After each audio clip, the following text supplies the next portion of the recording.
भोलेनाथ के दुख के दिन दूर हुए और सुख के दिन आए हैं। कैसे कि माता सती ने राजा हिमांचल के यहाँ जन्म लिया है और नामकरण हुआ, तो क्या नाम रखा? गौरा।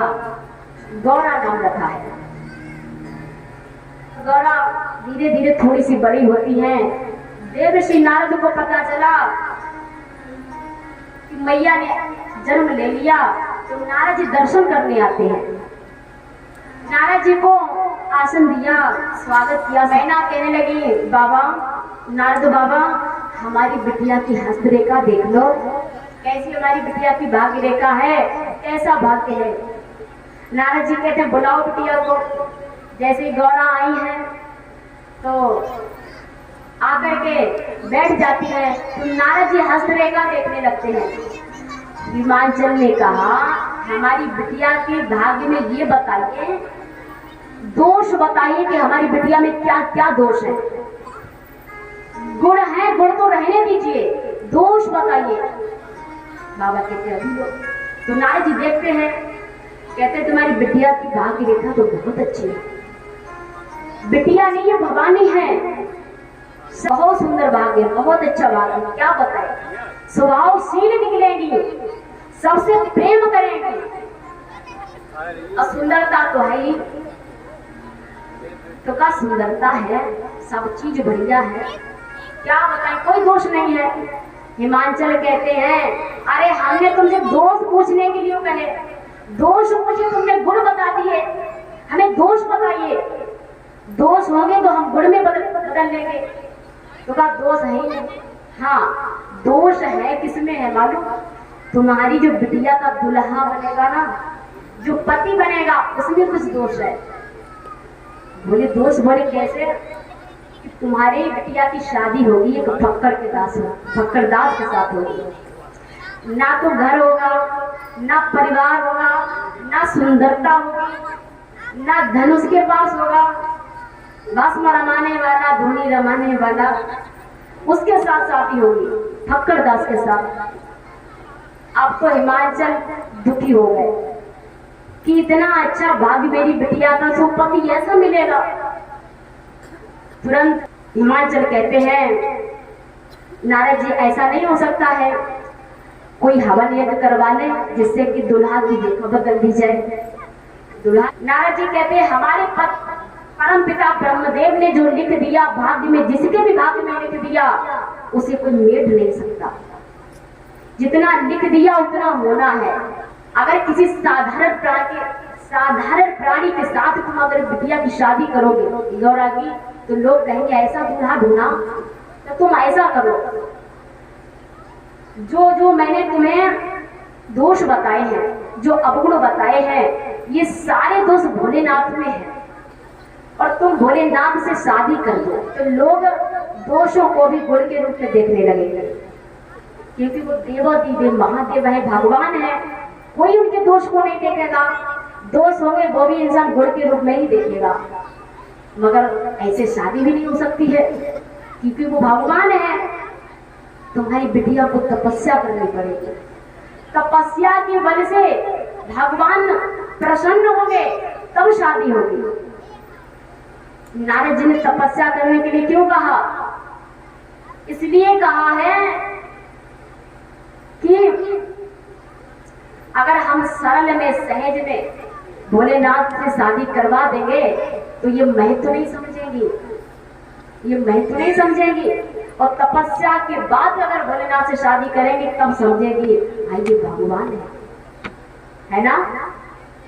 और बता दें आपको, अपनी संपत्ति की चाबी अपने बेटे को सहज में मत दे देना, उन्हें थोड़ा तपाना,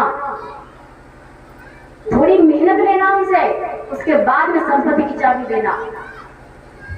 क्योंकि बिना मेहनत किए संपत्ति की चाबी बेटे को सौंप दोगे तो बेटा जानेंगे नहीं कि मेरे पिताजी ने कितनी मेहनत की होगी, कितना परिश्रम किया होगा, तब कहीं इतनी व्यवस्था जुटा पाई।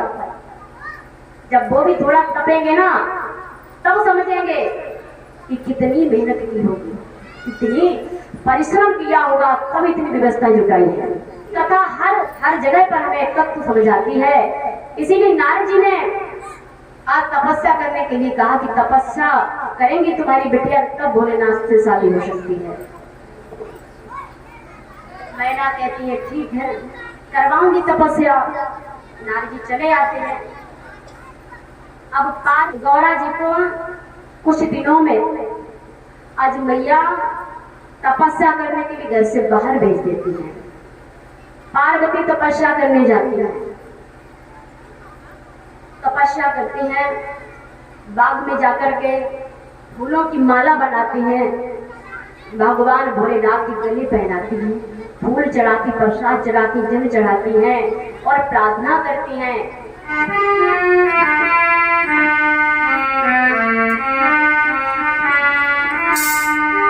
कि मेरे स्वामी अंतर्यामी, प्रार्थना करती हैं मेरे स्वामी अंतर्यामी, तुमसे आस लगाई है मेरे स्वामी।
इस तरह से माता पूजा करती है, भोलेनाथ की प्रार्थना करती हैं। और एक दिन उनके पास से निकले तो सप्तऋषि ने देखा कि पार्वती तपस्या कर रही है, चलो परीक्षा देते हैं। सप्तऋषि आते हैं, सप्तऋषि पूछते हैं गौरा से, गौरा किसकी तपस्या कर रही हो, किसे बुला रही हो, किसे मना रही हो? तो कहती है गौरा जी, ये महात्मन, अगर हम अपनी तपस्या का कारण आपको बताएंगे तो आप विश्वास नहीं मानोगे। बोले क्यों नहीं, ऐसी क्या बात है? बोले बात ही ऐसी है। बोले बताओ। कि मेरी तपस्या का कारण यह है, जैसे मानो जल में दीवार बनाना, बिना पंख के उड़ना। बोले मतलब कि बात यह है कि हम भोलेनाथ से शादी रचना चाहते हैं। कि हम एक साधारण है, वो है एक भगवान है, हम भगवान से शादी करना चाहते हैं। सप्तऋषि बोले अरे गौरा बिटिया, तुम्हें कोई दूल्हा ही नहीं मिलो, भोलेनाथ दूल्हा मिले तुम्हें, उनसे शादी रचाओगे, कोई लड़का ही नहीं तुम्हें मिला। अच्छा ये बताओ, तुम्हें लड़के के बारे में बताया किसने, इनसे शादी रचाना? बोले दूल्हा लड़की के बारे में तो नारद जी बता गए। नारद जी कह गए हैं कि तुम भोलेनाथ से शादी करो। अब सप्तऋषि कहने लगे अरे गौरा, तपस्या करने के बाद ऐसा लड़का बताया जिसका ना तो घर है, ना परिवार है, ना धन है, ना सूरत है, कुछ भी नहीं है। बताया तो ऐसा लड़का बताया, वो तो ऐसे घूमता रहता है ना, अपना तो भला हुआ ही नहीं, दूसरों को भी भला नहीं चाहता है। बोले सुनो मेरी बात, अगर तुम शादी रचाना चाहती हो तो सुनो, तुम विष्णु भगवान से शादी रचाना। धन भी उनके पास है, बढ़िया सा महल भी है और सुंदरता भी है, सारी चीजें उनके पास, तुम उनके साथ शादी रचा लो। अब देवी कहती है, गौरा भैया कहती है सुनो संत भगवानों, जिसका जिसमें दिल लग जाए, जिसका जिसमें मन लग जाए, वो उसके लिए वही अच्छा है। चाहे वो अच्छा हो चाहे बुरा हो, कैसा भी हो, जिसका जिनमें हृदय लग जाए उसके लिए तो वही अच्छा है। मेरा मन लगाया है भोलेनाथ से, तो मैं तो उन्हीं से शादी करूंगी, अब चाहे कैसे भी हो, अच्छी हो या बुरे हो। सप्तऋषि ने हर प्रकार से परीक्षा ली है, परीक्षा में आज गौरा जी पास हो जाती है, पास हो गई। तो सप्तऋषि ने आशीर्वाद दिया, जाओ गौरा बिटिया, हम तुम्हें आशीर्वाद देते हैं कि तुम्हारी शादी होगी तो भोलेनाथ के ही साथ होगी। तपस्या करके घर जाइएगा और तुम्हारी शादी जल्दी ही रचेगी भोलेनाथ से। इतना कह करके सप्तऋषि चले आते हैं। सब देवता लोग आते हैं और बाबा से शादी की बात रखते हैं। बाबा कहते हैं हमसे शादी की बात मत कीजिए। देवता कहते हैं शादी रचा लो। बोले शादी की बात मत करो हमसे, हम तो बाबा हैं, हम शादी नहीं रचाएंगे। कोई और बात हो तो वो बात मानने को तैयार हैं हम, पर शादी नहीं करेंगे। तो देवता कहते हैं अच्छी बात नहीं है, सबकी शादी हुई है बाबा, तुम्हें भी रचानी है शादी, तभी तुम अच्छे लगोगे। अच्छा, बाबा कहते हैं शादी की लगाए हो तुम, अरे कौन हमसे शादी कर देगा, किससे शादी कर लूं?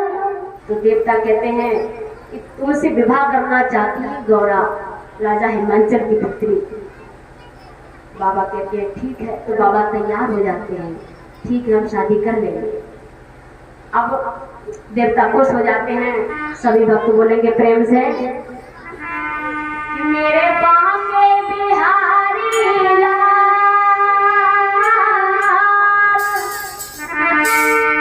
मेरे बांके बिहारी लाल, कन्हैया ना करिए श्रृंगार, नजर तुझे लग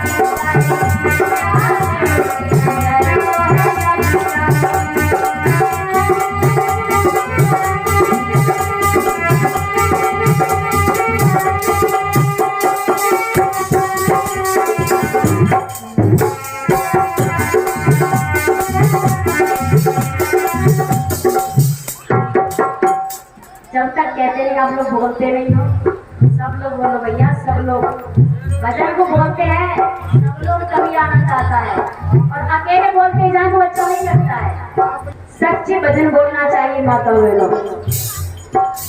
मगर हमारी माता बहन बुरा न माने, हमारी माता बहन कौन से भजन गाती हैं मालूम? झूठे झूठे भजन गाती है, झूठे भजन गा करके भगवान को रिझाती है, मैया को रिझाती है। झूठे भजन कौन से हैं कि सोने की थाली में भोजन बनाए हो, तो थाली है किसी के घर, किसी के घर नहीं होगी थाली, तो छोड़ चम्मच भी नहीं होगी किसी के घर, है किसी के घर, तो काय कैसे भजन बोलती है माताएं? जो तुम्हारे हाथ में हो, जो तुम्हारे घर में हो, वो चीज भगवान को बताइए। भगवान हमारे हाथ में ये चीज है, हाथ में है स्टील की थाली, हाथ में पीतल की थाली, तो पीतल की बोलिए, स्टील की तो स्टील की बोलिए। अब है स्टील की बोल रहे हैं, सोने की। भगवान भी कहते हैं बारे भक्तों, मगर भगवान भी ऐसे भक्तों से बड़ा खुश हो जाते हैं कि चलो हमारी शरण में तो हैं। मगर मेरे कहने का मतलब ये, सच्चे भजन गाइए।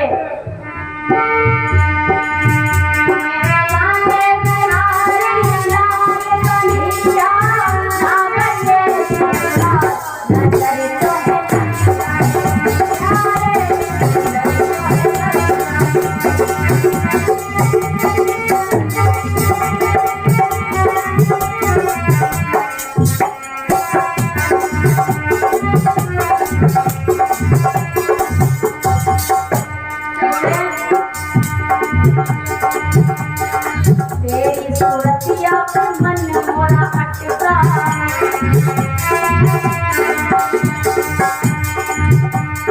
तेरी सूरतिया पे मन मोरा अटका, प्यारा लगे तेरा पीला पटका,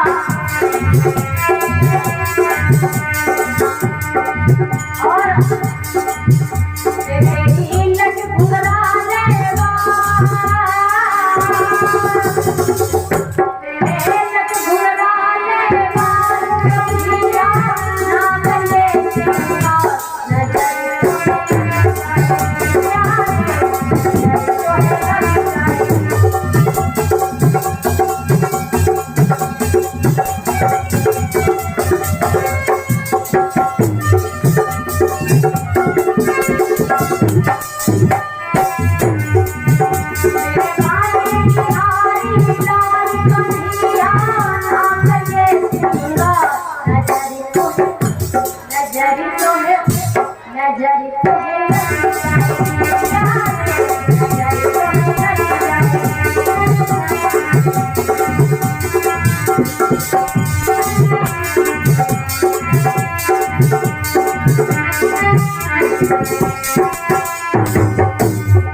तेरी मुरलिया पे मन मोरा अटका, तेरी मुरलिया पे मन मोरा अटका। आवाज नहीं निकल रही है, जोर से बोलिए। तेरी मुरलिया पे मन मोरा अटका, और प्यारा लगे तेरा नीला पटका,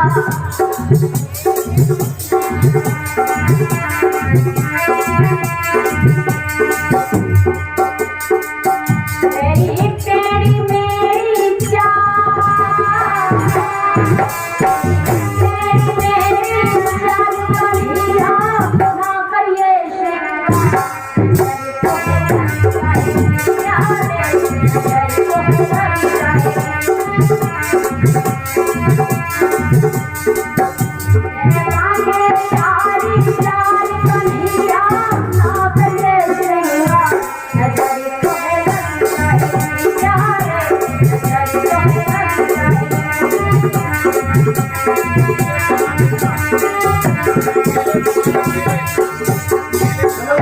बिहारी नंद लाल की जय जय श्री राधे। श्री सुखदेव जी कहते हैं, राजन गौरा भी तपस्या पूर्ण करके अपने घर जाती है, सब ऋषि जाती है राजा हिमांचल के यहाँ। राजा हिमांशु से जाकर के कहते तुम्हारी बिटिया की तपस्या से बाबा प्रसन्न हो गए भोलेनाथ, अब आप शादी की तैयारियां करिए। तो हिमांचल खुश हो जाते हैं। तो हिमांचल ने लग्न पत्रिका दी है।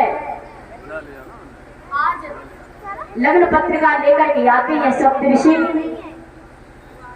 लग्न पत्रिका ब्रह्मा जी को अर्पण की। तो ब्रह्मा जी ने देखा है कि शादी की तारीख कब निकली भोलेनाथ की, वैशाख का महीना, शुक्ल पक्ष, पंचमी तिथि। वैशाख का महीना, शुक्ल पक्ष, पंचमी तिथि, दिन गुरुवार, ये भगवान भोलेनाथ की शादी की तारीख निकली। अब शादी की तारीख सब जब सुन लेते हैं तो देवता लोग अपनी अपनी तैयारी में लग जाते हैं। नंदी जी कहते हैं बाबा अब तो भाई विवाह होने वाला है तुम्हारा, तो विवाह की तैयारी करनी है और सारी व्यवस्था हमें जुटानी पड़ेगी, तो अभी से तैयारी शुरू कर दें। तो बाबा कहते हैं हाँ नंदी। नंदी कहते हैं बाबा सबसे पहले दावत बांटी जाती है, तो दावत पहले बांटते आए। तो दावत बांटने जाते हैं नंदी जी, सबको दावत देते हैं भाई बाबा की शादी है इस तारीख पर, सब लोग आना। काफी देवताओं को जो निमंत्रण पहुंच जाता है। इंद्र के तासे बाजे किए हैं नंदी ने।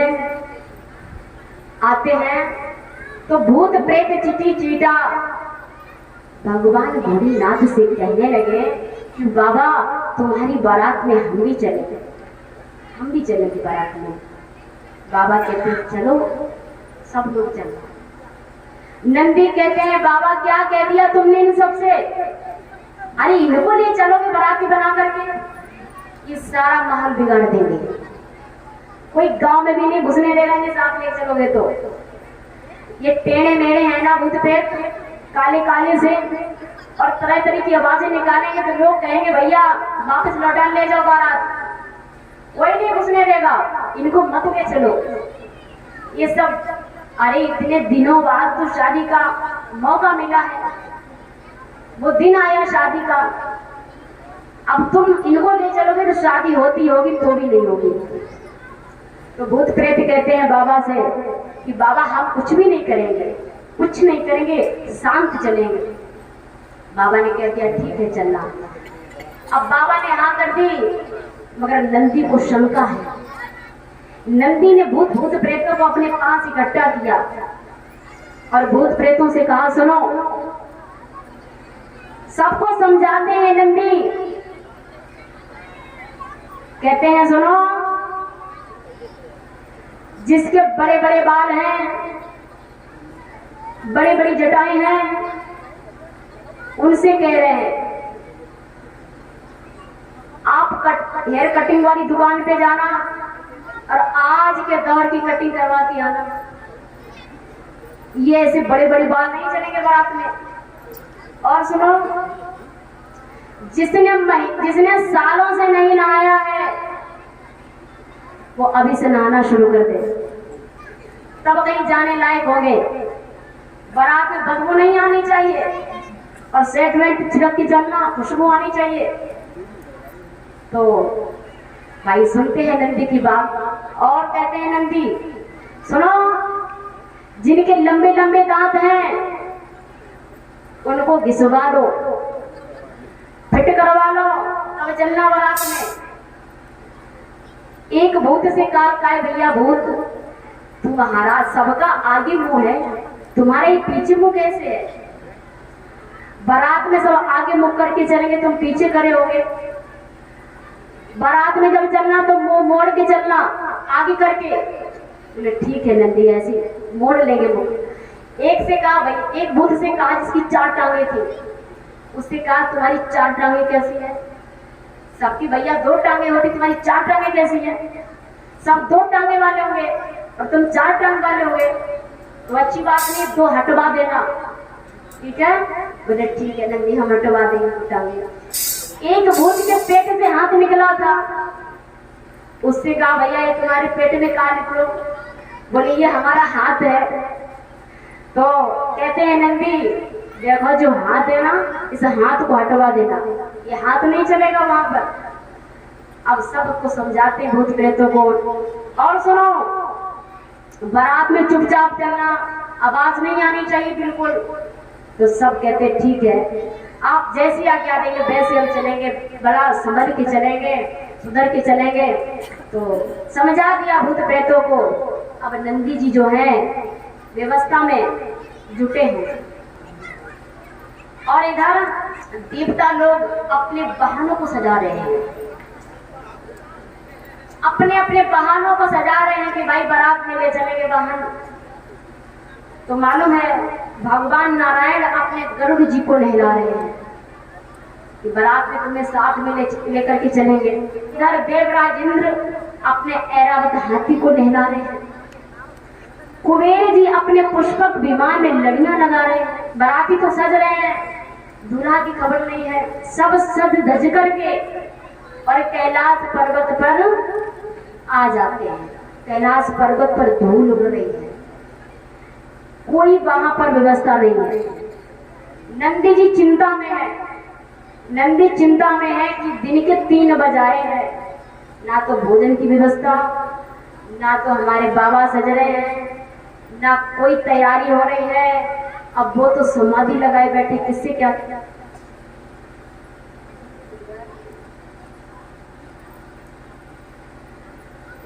इधर इस प्रकार कोई व्यवस्था नहीं।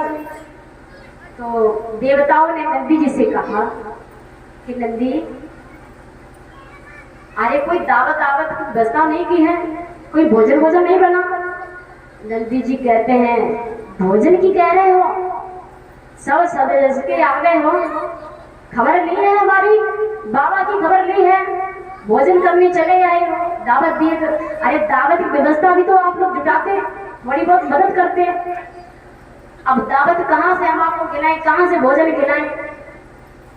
अब तो कहा बाबा कहाँ है, कि बाबा वो समाधि में बैठे हैं, वो समाधि में बैठे, हम अकेले करें तो करें क्या। पहले उन्हें जगाओ जाकर के। सो देवता भगवान भोलेनाथ को जगाते हैं। बाबा से कहते हैं बाबा, अरे दिन के 3 बज आए, आज बारात जानी है और भोजन भोजन की व्यवस्था नहीं की है तुमने। बाबा कहते आएंगे सब लोग, बोले हाँ आएंगे। तो कहा भोजन की व्यवस्था का कुटिया में है, जाओ जाकर के कर लो जाते हैं। देवता लोग जाते हैं, कुटिया के अंदर प्रवेश करते हैं। तो कुटिया में देखते हैं सांप बिच्छू चीटी चीटा दिख रहे हैं। वापिस आ गए, जैसे बाबा उसमें तो कोई भोजन नहीं रखा है, कुछ भी नहीं रखा है, चीटी चीटा बिच्छू सांप बिच्छू दिख रहे हैं। बाबा कहते तुमने ठीक से नहीं देखा होगा, फिर से जाइए देखिएगा, जाए बढ़िया बढ़िया व्यंजन रखे, जाकर के देखो जाकर। तो भाई पुनः गए हैं, दोबारा देखा पूरी कचौड़ी लड्डू रसमलाई पेड़ा बर्फी बढ़िया बढ़िया आज व्यंजन भोजन रखे हुए हैं। देवताओं ने बड़ी बढ़िया तरीके से अच्छे से जी भर के भोजन किया। भोजन करने के बाद में नंदी से कहते हैं नंदी भाई जलपान तो कराओ। अब नंदी कहते हैं अभी कराते हैं जलपान। बाबा से कहा बाबा ये सब जल मांग रहे हैं। बाबा कहते हैं अभी देते हैं जल। बाबा ने अपना कमंडल पकड़ा दिया, लो जल पिला दे जाके सबको। नंदी कहते हैं बाबा इस छोटे से कमंडल से वो कैसे कैसे प्यास बुझेगी उनकी, बहुत सारे देवता हैं, एक की ही प्यास बुझेगी और है तो बहुत सारे। बाबा कहते देखो इतना ही जल है, कह दियो जाए में सब लोग निपट ले। नंदी कहते ठीक है। नंदी ने देवताओं को आकर के कमंडल पकड़ा दिया कि इसमें सब लोग निपट ले। देवता कहते हैं इसमें तो थोड़ा जल है, हम लोग कैसे पी पाएंगे। नंदी कहते हैं बाबा का आदेश है, तुम जानो तुम्हारा कब जाने। जल पीते हैं देवता लोग। जब जल पिया है तो गंगे मैया की ऐसी धार निकली, ऐसी धार निकली, भक्तों इतना जल निकलता जा रहा है, निकलता जा रहा है, सब जल पी रहे हैं, जी भर के पी रहे हैं और जल बंद होने का नाम ही नहीं ले रहा है। कमंडलों से जल बह रहा है, नीचे बहने लगा। अब नंदी कहते ये क्या हो रहा है? एकदम से बाबा से कहते बाबा बाबा ये क्या हो रहा है? जल ये निकलता चला, बह रहा, बहने लगा जल, संभालिए अपनी महिमा को बाबा। तुरंत भोलेनाथ ने गंगे मैया को शांत किया, माता शांत हो जाती है। देवता लोग कहते हैं बाबा तुम सजोगे नहीं? बाबा कहते सजेंगे, हम तो वैसे ही सजे सजाए हैं। बोले ऐसे नहीं, दूल्हा जब जाता है ना तो बहुत सज धज के जाता है। बाबा कहते क्या सजाया जाएगा, क्या पहनाया जाएगा? बोले देखो श्रृंगार किया जाता है दूल्हा का। तो बाबा कहते हम तो जानते नहीं, सजाइएगा हमें। तो बाबा के नंदी बिरंगी दो शिवगढ़ नंदी बिरंगी भगवान भोलेनाथ का श्रृंगार करते हैं। कैसे?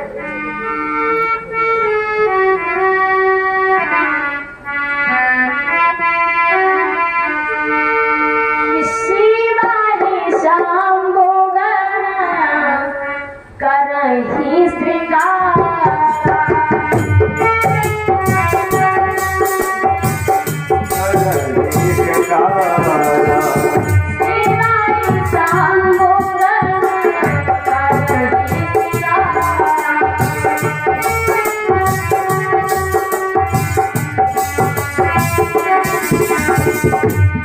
बाबा का श्रृंगार करते हैं नंदी बिरंगी।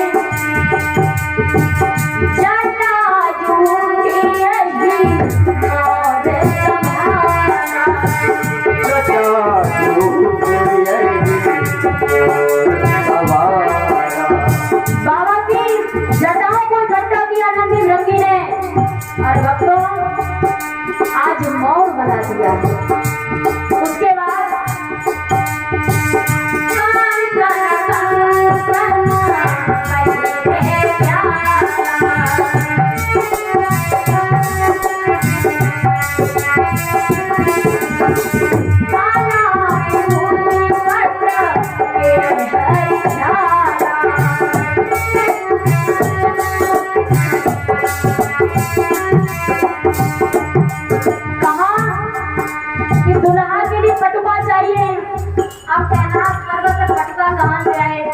तो बाबा ने कहा चिंता मत करो। बाबा ने लंबा सा सर्प लिया और बाबा ने यूं डाला बोला लो ये पटुका बन गया। तो कहा अब कंकन चाहिए। बाबा कहते कंकन अभी तैयार करते हैं कंकन। बाबा के पास में एक बिच्छू निकल रहा था। बाबा ने तुरंत उसे उठा लिया और अपनी कलाई में चपका लिया कि वही कंकन मिल गया।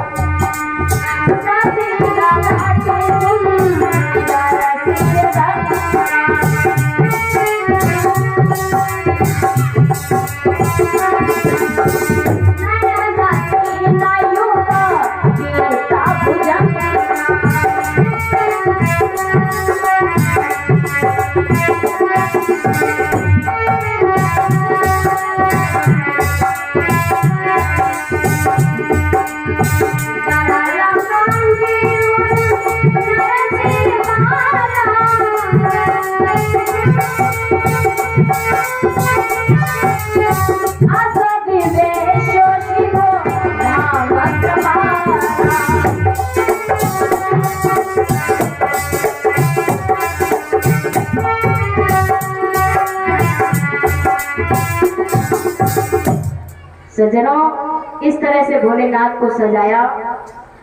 तो कहा भाई दूल्हा के लिए शहरा चाहिए। तो शहरा कहाँ से आए? बाबा कहते चिंता मत करो, कहा पतले पतले सर्प लेकर के आओ।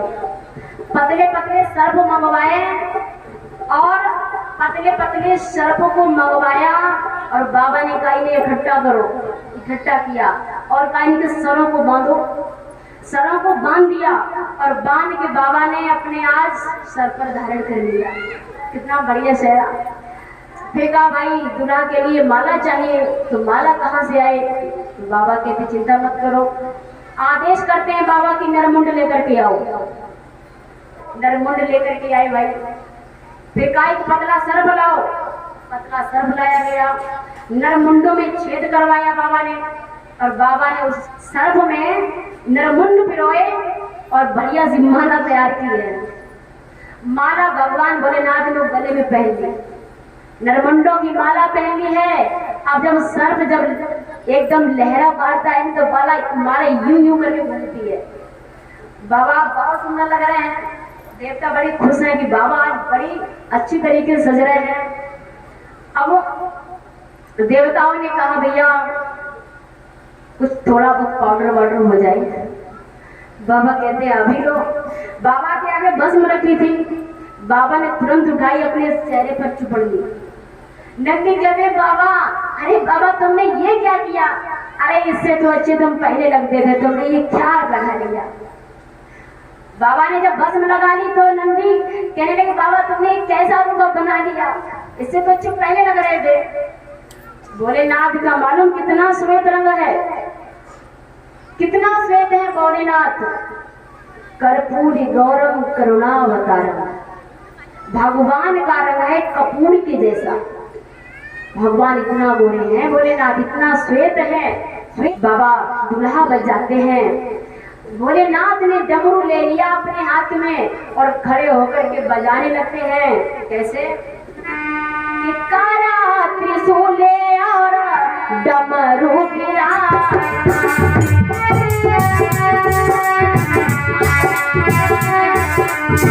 काला त्रिशूले और डमरू गिरा,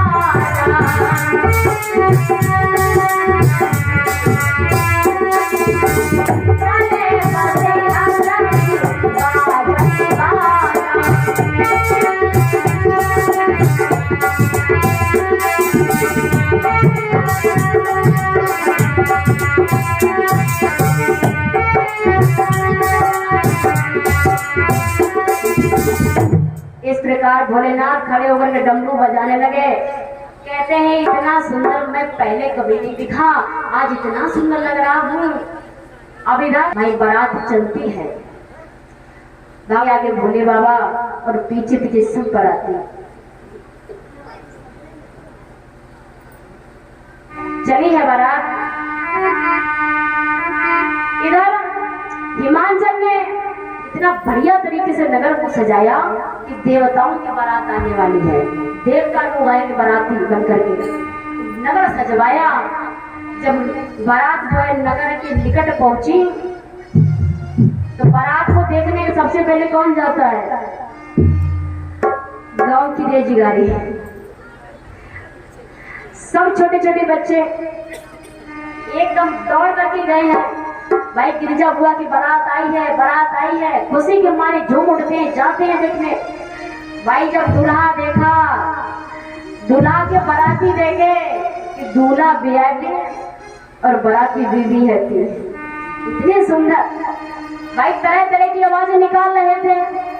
एकदम से आज बच्चे घबरा जाते हैं, डर जाते हैं, दौड़ के आते हैं, वापस लौट करके मैयाओं की गोद में गिर जाते हैं। मैयाओं से कहते हैं माताओं, मैया ऐसी बारात आई, ऐसी बारात आई, ऐसी कहूँ कहूँ बारात आई।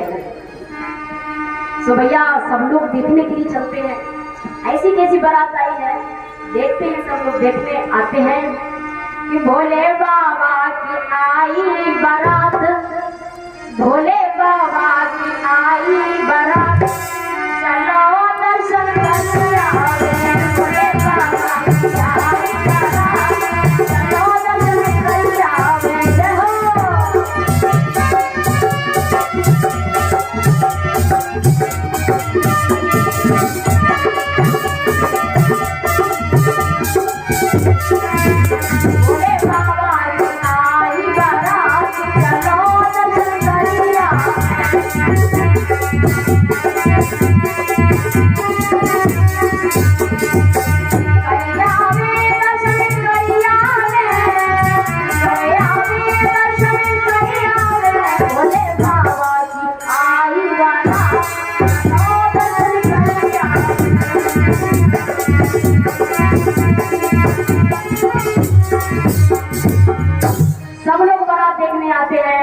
आगमानी करने आते हैं हिमाचल। सब लोगों को साथ लेकर के, वाहनों को लेकर के आते हैं। तो देखा है तो एकदम से भाग पड़ते हैं। सब भाग जाते हैं, तरह तरह की आवाजें सुनते हैं तो सब भाग गए। हिमांचल ने देखा कि मैंने इतना बढ़िया तरीके से नगर सजवाया और सजवाया तो ऐसे आए हैं, ऐसे बाराती, ऐसे देवता बारात लेकर के आए भोलेनाथ। हिमांचल अब क्या कहें, द्वार पे बारात आ गई है। मैना जो है आरती लेकर के आई है, आरती उतारने के लिए। पर जब आरती भोलेनाथ की उतारी तो भोलेनाथ के गले में जो शरबत हो ना, मैंने ऐसी फुसकार दी, वो आरती की डाली भैया के हाथ से गिर जाती है और मैना मूछ धोकर के गिर पड़ी। भैया उन्हें उठाया गया। मैना बड़ा दुखित है कि ऐसा भूला हमारी बिटिया को हो लो, कहा बताए। अब क्या करें, शादी तो करनी पड़ेगी। मैना चली आती है। अब भाई बारात दरवाजे में पहुंची है तो भाई बड़ी अच्छी तरीके से व्यवस्था जुटाई है भोजन की। वेटर लोग भाई नाश्ता लेकर के आए हैं। नाश्ता जब दिया गया तो भूत प्रेत हाथ भैया छपट छपट के छीन छीन करके भोजन करने लगते हैं, छीन छीन करके नाश्ता लेते हैं। अब वेटर लोग घबरा गए तो उन्होंने थाल वाल वहीं छोड़ दिए, भाग पड़े। कहते हैं हिमांचल से भाई हम तुम्हारे बराती को भोजन नहीं, नाश्ता वास्ता नहीं करवा पाएंगे। तो हिमांचल ने आदेश दिया, हिमांचल ने सब बरातियों से कहा भाई नाश्ता स्वयं ले लेकर के खा लो, हमारे कोई बेटे तुम्हें नाश्ता नहीं देंगे। इतने तो तुम सुंदर हो, क्या हमारे बेटे तुम्हें नाश्ता देंगे? तो सब अपने अपने हाथों से ले लेकर के नाश्ता करते हैं। बफर सिस्टम हो गया और हम आप भी बफर सिस्टम की दावत करते हैं। पहले की दावतें हुआ करती थी, पंगत में बैठाते थे, लाइन से बैठाते थे, कायदे से भोजन करवाते थे। बाबा ने तो इसलिए बफर सिस्टम, हिमांचल ने इसलिए बफर सिस्टम कर दिया कि भूत प्रेत थे, तो उन्हें खाने का तरीका नहीं था कैसे खाया जाए, इसलिए ऐसा तरीका अपनाया और हम आप भी अपनाते, कोई बात नहीं। जैसा जिस आज घर भोजन किया है, भोजन सबने किया, मगर शुक्र शनिचर जो थे वो भूखे रह गए। शुक्र शनिचर कहने लगे भोलेनाथ से बाबा मेरा पेट नहीं भरा है। बाबा ने कहा तुम भूखे रह गए हो? बोले हाँ। तुरंत भाई नाई जी को बुलाया गया। नाई जी से कहा कि दो बाराती भूखे रह गए हैं, इसको भोजन खिलवाओ जाके। नाई जी आ गया। शुक्र शनिचर को रसोई में घुसेड़ देते, कहते हैं भाई जितना भोजन करना है खा लो, इतना सारा भोजन रसोई में रखा है, जी भर के पालो। अब शुक्र शनिचर जब भोजन करते हैं, नाई ने जैसे मुड़ के देखा कि देखे कैसे भोजन कर रहे हैं, तो देखा कि जो सब खाएंगे भोजन ढलो खाएंगे, दीवार चाट रहे। नाई सोचने लगे इतने भूखे, लगा जब बरसन से भूखे थे अब वो जो भूखे हैं, सब खाएंगे फिर भी भूखे हैं। नाई ने हिमांचल से कहा जाकर के हिमांचल तुम्हारे दो बाराती ऐसे आए हैं जो अभी वो भूखे हैं, सब खाएंगे, जो बनो तो सब खाएंगे फिर वो भूखे हैं। हिमांचल सोचने लगे मैंने इतना सारा भोजन बनवाया फिर भी ये भूखे रह गए, ये क्यों ऐसा हुआ? हिमांचल को घमंड था कि ये ऐसे भोलेनाथ ऐसे बाराती लेकर के आए, जमे बाराती आधे ऐसे हैं जिनके मुख नए हैं, अभी काट है, तो उन्हें घमंड था मेरा भोजन बहुत बच जाएगा। इसलिए बाबा ने शुक्र शनिचर को इशारा भी दिया था कि जितना भोजन है सब खा लो। अब हिमांचल सोचे अब क्या खिलाएंगे, तो बाबा तुरंत शुक्र शनिचर को अपने पास बुलाते, कहते इधर आओ मेरे पास, लो तुलसी के दो पत्ते, तुलसी दल, तुलसी के दो पत्ते दिए गाय ने खा लो। जैसे शुक्र शनिचर ने तुलसी दल पाए, कहने लगे बाबा, पेट पर हाथ फिराने लगे, बाबा मैं बहुत भर गए, बहुत मेरा पेट भर गया। अब शादी होती है, दूल्हा को मंडप के नीचे लाया जाए, तो बाबा जाते हैं, मंडप के नीचे बुलाया गया, गए हैं बाबा।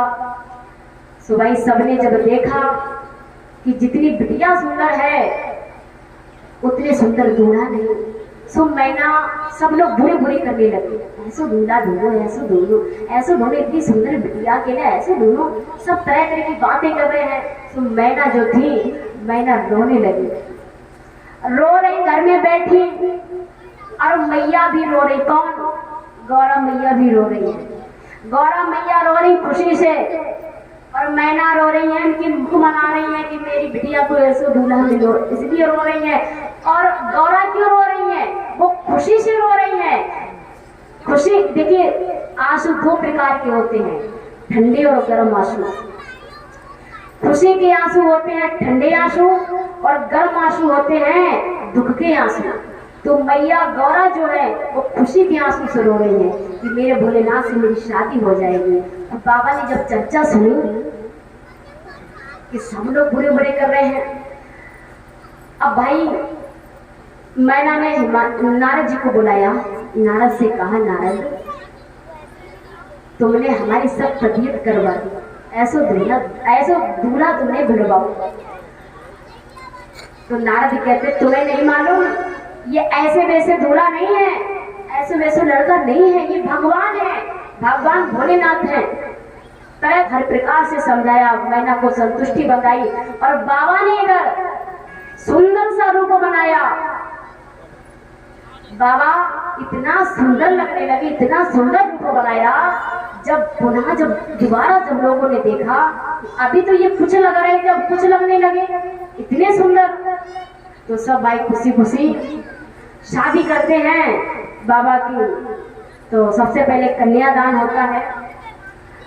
कन्यादान हुआ, सबने कन्यादान किया और किस प्रकार से दूल्हा दुल्हन बने हैं भोलेनाथ और गौरा मैया। दूल्हा बने रे भोलेनाथ, दूल्हा बने रे भोलेनाथ, अरे गौरा दुल्हन बनी हो।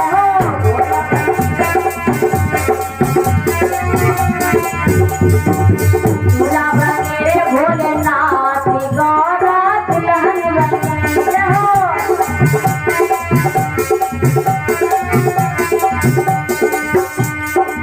दुल्हन बनी, दुल्हन बनी, दुल्हन बनी, दुल्हन बनी।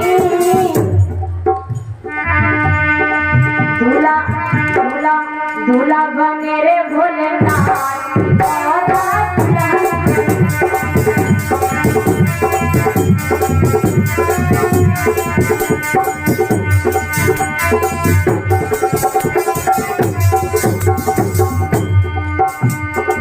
गौरा जी पहने हैं सतरंगी साड़ी, गौरा जी पहने हैं सतरंगी साड़ी, सतरंगी साड़ी, सतरंगी साड़ी। और बागंबरी भोलेनाथ, बागंबरी भोलेनाथ, गौरा दुल्हन बनी।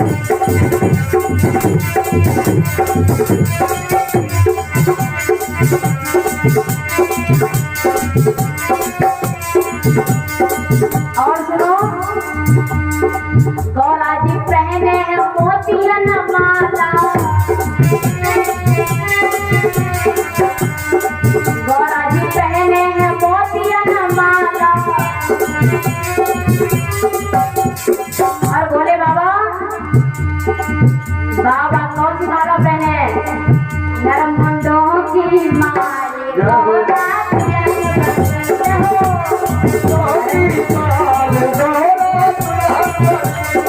दूल्हा बने रे भोलेनाथ, गौरा दुल्हन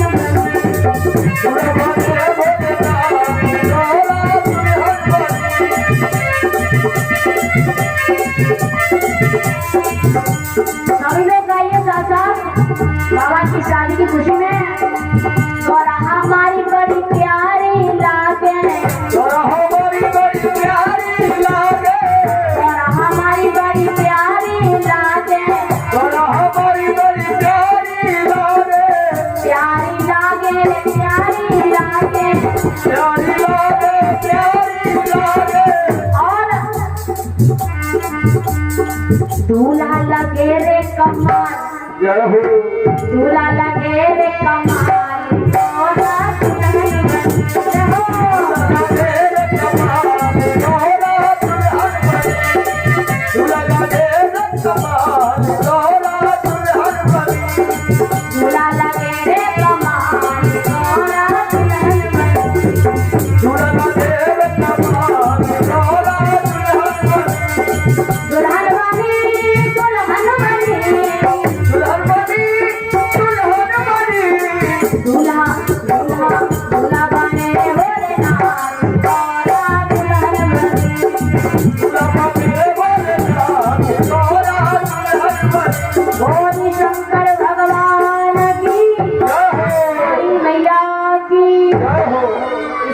प्रकार से आज शादी रस्ती ये भावरे पड़ी हैं।